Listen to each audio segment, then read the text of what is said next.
السلام علیکم دوستانو، راشد خان نن یو ځل بیا په پی اس ایل کې زبردسته بهترینه لوبه ترسره کړل د خپلې لوبډلې دپاره.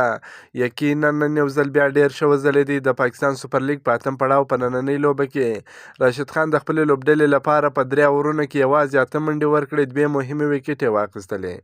بلخوا ګوربز هم په 19 بالونو باندې 23 منډې جوړې کړې، خو لوبډله یې د ماتې سره مخامخ سول. د پاکستان سوپر لیګ 14مه لوبه نن د لاهور قلندرز او اسلام آباد یونایټډ لوبډلو ترمنځ ترسره سول. لاهور قلندرز لوبډلې د لوبې پچه وګټل، په خپله د بیټینګ پرېکړه وکړه. قلندرز لوبډلې په ټاکل شوو 20 اورونو کې د 10 لوبغاړو په سوځېدو سره 200 منډې جوړې کړې. د دوی لپاره عبدالله شفیقي زبردسته ښایسته توپخانه ترسره کړه، په 40 بالونو باندې 45 چټکې منډې جوړې کړې.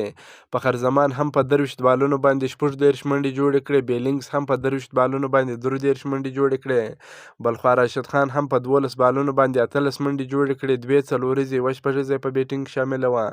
د اسلام آباد یونایټډ لپاره بیا ټام کیرن زبردسته بهترینه لوبه ترسره کړل. 3 ویکټ یې واخیستې، شاداب خان 2 ویکټ یې واخیستې، حسن علي او ابرار احمد یوه ویکټ ترلاسه کړه. اسلام آباد یونایټډ لوبډلې د 201 منډو هدف په تعقیب کې ډېره خرابه توپخانه ترسره کړل، ډېره ناکامه توپخانه یې ترسره کړل.